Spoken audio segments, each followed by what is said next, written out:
సర్పంచ్ గారు మనతో ఉన్నారు. పేరు వచ్చేసి సహేంద్ర భిక్షపతి గారు. అది సర్పంచ్ గారు వీరి గ్రామానికి ఎలాంటి డెవలప్మెంట్ చేయబోతున్నారో వారి మాట్లాడి తెలుసుకున్న ప్రయత్నం చేద్దాం. నమస్తే మేడం, బాగున్నారా?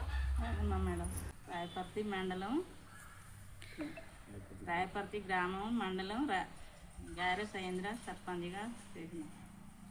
ఓకే మ్యామ్, రాబోయే 5 సంవత్సరాల్లో మీ గ్రామానికి మీరు ఎట్లాంటి డెవలప్మెంట్ చేయబోతున్నారు?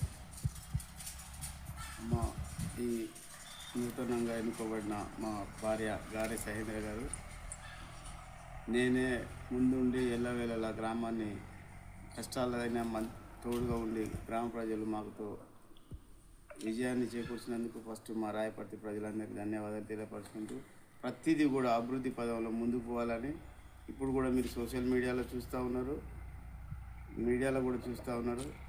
ఇంకా ముందు కూడా జరగబోయే కార్యక్రమాలకు విజయవంతంగా చేకూరుస్తామని, 5 సంవత్సరాల పీరియడ్లో తప్పకుండా విజయ వైపుగా సాగుతామని మీకు తెలియపరుస్తున్నాను. మీ గ్రామంలో ఎలాంటి సమస్యలు ఉన్నాయి? ఇంకా చాలా సమస్యలు ఉన్నాయి. అంటే చెప్పుకోదగిన మేజర్గా మా అది సిసి రోడ్స్ కానీ, సైడ్ కాలువలు కానీ, స్ట్రీట్ లైట్స్ కానీ చాలా ఉన్నాయి. ఇప్పుడు ప్రధానంగా స్ట్రీట్ లైట్లు అయితే ఈ పండుగ ముందు అంత పెట్టిస్తూ ఉన్నాం, అది వర్క్ జరుగుతూ ఉన్నది. ఏదైతే సిసి రోడ్లు ఉన్నాయో మార్చి ఏప్రిల్లో వస్తాయి, అవి తప్పకుండా చేయిస్తాం. 3 సార్లు మీరు నామినేషన్ వేయడం జరిగింది సార్. ఈసారి ఇండిపెండెంట్గా మీరు సర్పంచ్గా గెలవడం జరిగింది. సో మీకు ఎలా అనిపిస్తుంది? What is your feeling? చాలా హ్యాపీగా ఉంది. గ్రామ ప్రజలు నన్ను 3వ సారికైనా గుర్తించుకున్నందుకు వాళ్ళందరికీ ధన్యవాదాలు, కృతజ్ఞతలు తెలియపరుస్తున్నాను.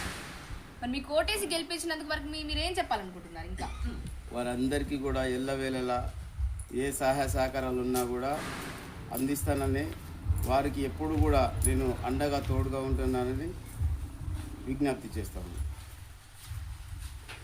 మీ పాలకవర్గం గురించి మీరు ఏం చెప్పాలనుకుంటున్నారు? పాలకవర్గం 100% నా గురించి, నా వ్యక్తిత్వం గురించి వాళ్ళందరికీ తెలుసు కాబట్టి పాలకవర్గం తప్పకుండా నాకు సపోర్ట్ చేస్తుంది. ప్రజలందరూ కూడా నాకు సహకరించి అభివృద్ధి పదంలో వాళ్ళందరూ కూడా నాకు అండగా ఉంటారని చెప్పి కూడా మీకు తెలియపరుస్తాను. ఓకే సార్, రాష్ట్రంలో కాంగ్రెస్ ప్రభుత్వం హయాంలో ఉండడం మీకు ఎలా అనిపిస్తుంది? చాలా బాగుందమ్మా. ప్రభుత్వంలో మా ఎమ్మెల్యే గారు కూడా ఉన్నారు. అంటే నేను ఇప్పుడు ప్రభుత్వంలో ఎమ్మెల్యే గారు మాకు కూడా శాసనసభ్యులు కాబట్టి వారి సపోర్ట్ తప్పకుండా తీసుకుంటాము. ఈ అభివృద్ధి పదంలో మాకు సహకరించాలని కూడా వాళ్ళకు విజ్ఞప్తి చేస్తాం. ఓకే సార్, ఇంటర్వ్యూ కన్క్లూజన్ ఇచ్చే ముందు మా ఛానల్ ద్వారా ఎవరికి ఏమైనా చెప్పాలనుకుంటున్నారా? మీ ఛానల్ ద్వారా మేము చెప్పదలుచుకున్నది ఏంటంటే అమ్మా, ఎప్పుడు కూడా మీరు వచ్చిన ప్రతిసారి ఎప్పుడు వచ్చినా కూడా మీ ఇంటర్వ్యూకి మేము తప్పకుండా ఇస్తాము. మీరు కూడా మాకు సహకరించి మా కష్టాలల్లో కానీ, మా ప్రజల కష్టాలల్లో కానీ, ఏదైనా అభివృద్ధి పదాలు ఏదైనా ఉంటే కనుక మీకు తెలిసిన సూచనలు చేయండి. మా ప్రజలకు మేము ఎప్పుడు కూడా అండదండంగా ఉంటామని చెప్పి మీ ఛానల్, ఇంటర్నేషనల్ న్యూస్ ఛానల్కు మీ యొక్క ప్రోగ్రాం చేసిన ఎవరైతే ఉన్నారో వాళ్ళందరికీ కూడా తప్పకుండా విజ్ఞప్తి చేస్తాం. ఓకే సార్, మీకు కూడా మా ఛానల్ తరఫున యాజ్ సర్పంచ్గా మీరు గెలవడం మా ఛానల్ నుంచి మాకు కూడా ఎంతో సంతోషంగా ఉంది సార్. హ్యాపీ